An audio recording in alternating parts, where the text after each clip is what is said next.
महापालिका निवडणुकीत एकाच कुटुंबातील पिता-पुत्र तसेच पती-पत्नी यांनी विजय मिळवला आहे। भाजपकडून माजी महापौर शैलजा स्वामी आणि माजी सभापती किशोर स्वामी या दाम्पत्याला उमेदवारी देण्यात आली होती। दोघांनीही आपल्या प्रतिस्पर्धावर मोठ्या मताधिक्याने मात करत दणदणीत विजय मिळवला आहे। विशेष म्हणजे भाजपने एकाच घरात दोघांना उमेदवारी दिल्यामुळे विरोधकांनी घराणेशाहीचा मुद्दा उपस्थित केला होता।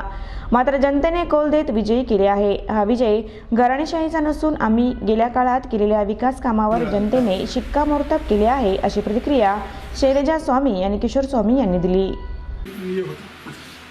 सर्वप्रथम आदरणीय अशोकराव चव्हाण साहेब आमचे नेते यांचा आभार व्यक्त करेन की त्यांनी आमच्यावर पुन्हा एकदा दोघांवर विश्वास टाकला आणि दोघांची प्रभाग आमचे वेगवेगळे आहेत, त्यामुळं दोन्ही प्रभागामध्ये जास्तीत जास्त कामं करून जनतेचे प्रश्न सोडवण्याचा निश्चित प्रयत्न करू। एकसारखं कुठल्याही गोष्टीमध्ये सातत्यानं काम करणं हेच अशोकराव चव्हाण साहेबांचे सर्व कार्यकर्त्याची ओळख आहे। निश्चितच मागच्या वेळेस असंच झालं होतं। संपूर्ण नांदेड शहरामध्ये आपण पाहिलं असेल की चव्हाण साहेबावर लोकांचा विश्वास आहे, कारण त्यांचं विकास हाच एक ध्यास असतो आणि शहराचा कायापालट फक्त अशोकराव चव्हाण साहेब करतात हे लोकांनाही विश्वास आहे।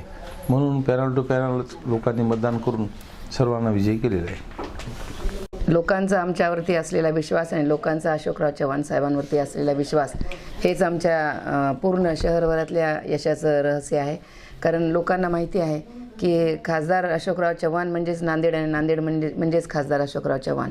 नांदेडची ओळख आपण कुठेही जरी गेलं तर कुठल्या आहात, नांदेडचे आहात म्हटलं तर हां खासदार अशोकराव चव्हाणच्या तुम्ही गावचे आहात का असे आम्हाला विचारतात। त्याच्यामुळे विषय दुसरा कुठला नव्हताच यशाशिवाय। विरोधकांना चपराक दिली का जनतेने?